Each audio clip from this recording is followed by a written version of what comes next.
Hello everybody, welcome again to the Stillwater clay project, and this time I'm going to show you how to make coil pots. In this case the normal coil pots, we'll start with that's part one, and there will be a second part for coil bowls, but I will explain them in the second part.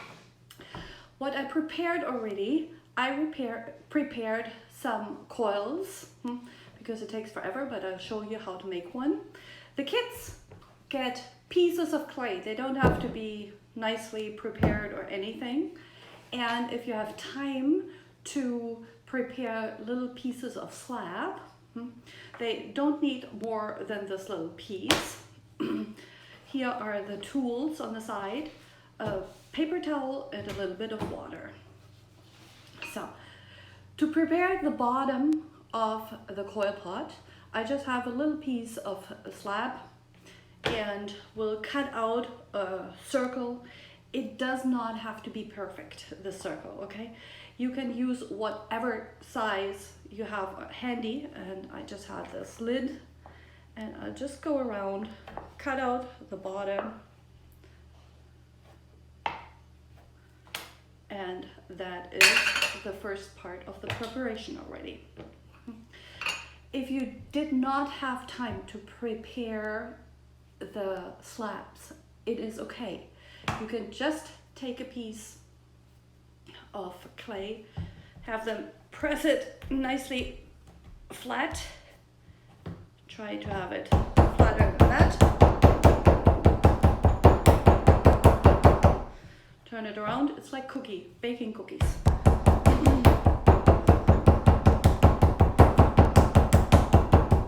Have them use the heel of their hand to really flatten it out. It does not have to be perfect, as always. And then you can cut a circle as well. So if you didn't have time to prepare, that works as well.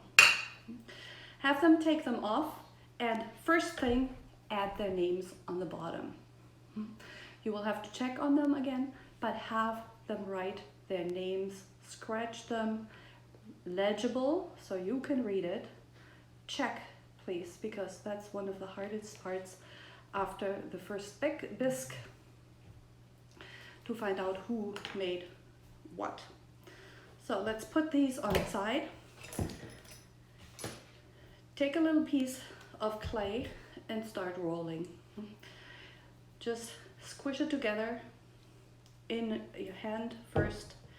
Do not add any water, because as soon as you add water it gets really slippery and it's harder to roll. So in this case it's better to have it somewhat dry, but have them roll with both hands at the same time. First start rolling. Make a little or a nice little coil. They don't have to be perfect, they don't have to be exactly the same size, all of them. Move over, push it to the side. Oops, this broke off. It's okay as well. Here we have a nice little coil. Coil thickness really depends on the kids. Don't make it too thick. So it should definitely be smaller than the pinky finger. Maybe not as small as this tool. This would be really thin, and as soon as they start scoring, it will be difficult. I would say this is the smallest size you have, as size comparison. So this is somewhat okay, and because I like it easier, I just cut this and have two more little coils. As soon as you're ready, take the bottom, smooth out the rim just a little bit so it's nice and soft, and then start scoring. This is really a quick and pretty easy project, but the important part is really scoring. So we prepare the corner, go all around, scratch it in. scratch, score, add a little bit of water here.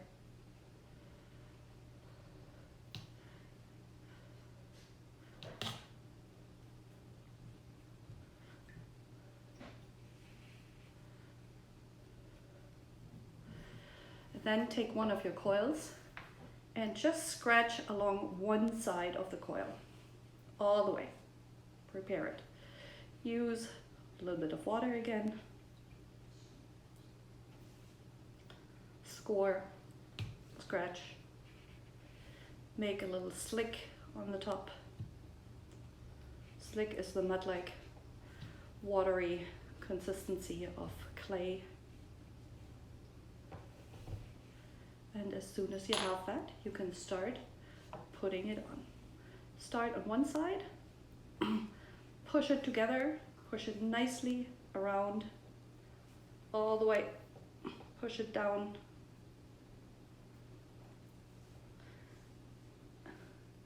And as soon as you're around all the way, start scoring again. Add on, put another layer of score on here. Put it on, next one, and repeat.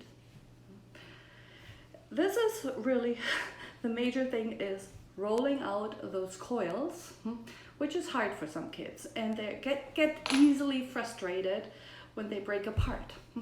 It doesn't matter. They can totally go with smaller coils, or here, those would be totally fine too. And they can also mash together the leftover clay and make new coils. But when you go into the classroom, take another piece or another block of clay with you, just in case they need more clay for their projects. It depends on the size, how much they want. So if they have leftover clay, they can roll that out as coils again too. The problem with that is you will have to add a little bit of water. So if not necessary, rather don't do it. But I'll add another coil here on top of the other one, just to show you scoring again.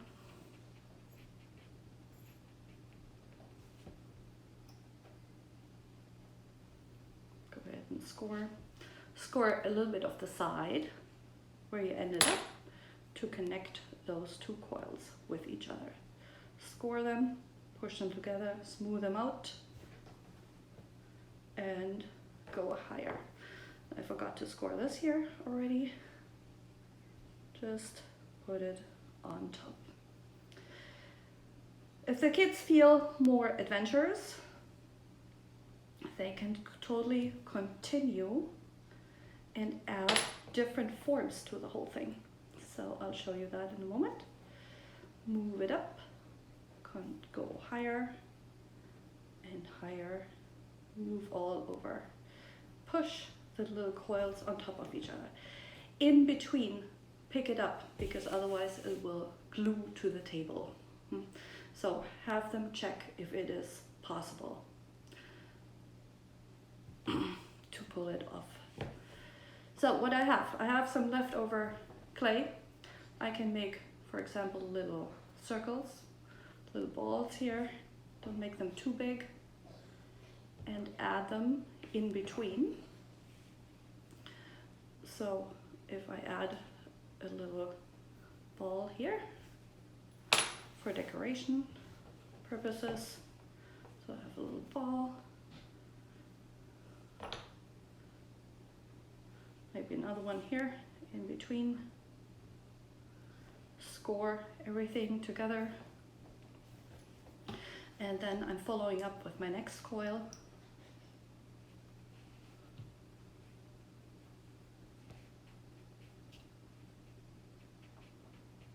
Score one side,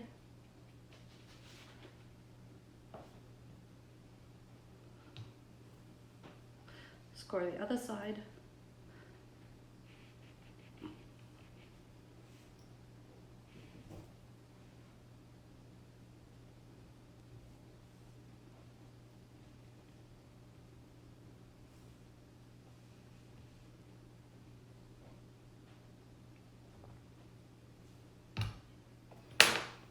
and add them together. I'm going over my little ball here, so it does not have to be straight. I'm going to add some different kind of obstacles in between. All the way over. So I have a little bit different little ball in there suddenly. If the kids are really adventurous, they could also make a little snail in between.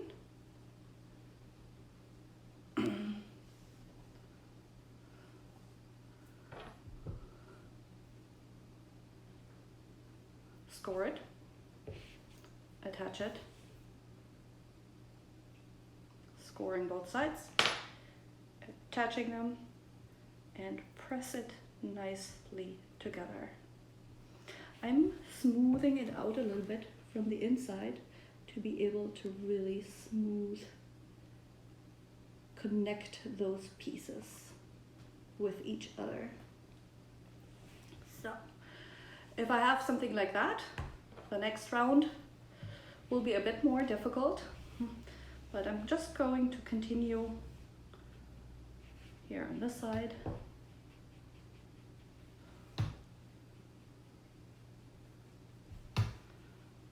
They could add a whole layer of those snails if they wanted to. And then go over the snail. Don't forget to score the whole snail. Score the other side of the coil.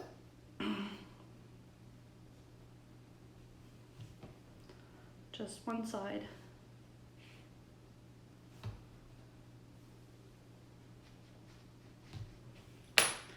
And continue with your attachment. Push it down gently.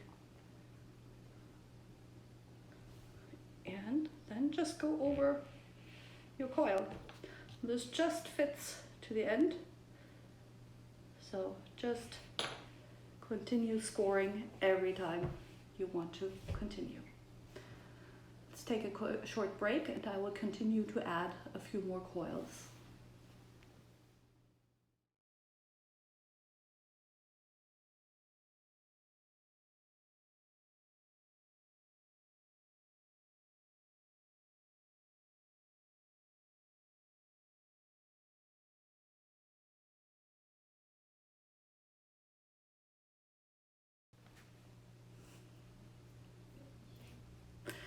So as you can see, I added several more coils here on top of each other. And since I like the coil structure on the outside, if needed, I can go a little bit in the inside and move it, smooth it out together. I will add one last round here on the top, all the way around. Maybe not all the way, but to smooth it out or to straighten it out. If the kids don't feel adventurous enough to add any more coils or any more patterns in there, they can just go round and round and round and round and round as high as they want. The important part is it should not get too high, because then the clay is just too wet, and the tendency is that it just smooths down, it moves down. So, but after adding this last round, I think I'm done with our first coil pot. I will show you. Remember scoring, it's a lot of scoring here. Remember to check on the name again, so you can read the name on there, because otherwise it's really hard to find out who made which one of those coil pots. They won't remember, I guarantee you, in that case. Cleaning up, as always, try to get the kids to help you with cleanup. I always take 2 buckets for clay, 1 bucket to put our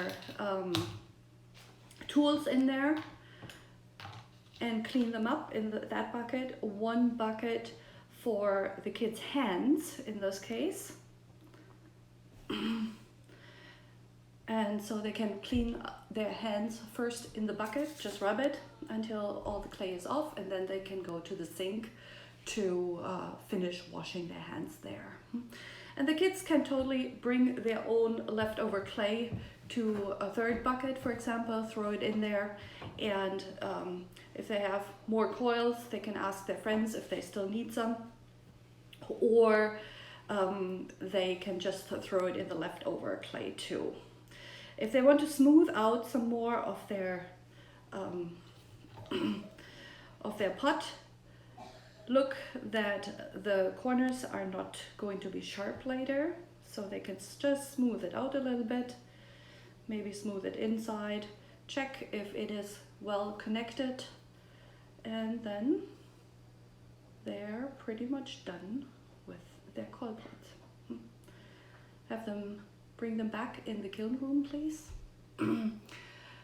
Put them on a shelf, add a piece of tape, write down the name of the teacher and the date on which you made this project, because these have to dry for 10 days before we can fire the first round of in the kiln. And please shoot us a quick email or message, Amy Pitt or me, to just let us know that you made this project and that it is waiting to be fired in the kiln. It doesn't have to be perfect, as always. Have fun, and thank you for volunteering.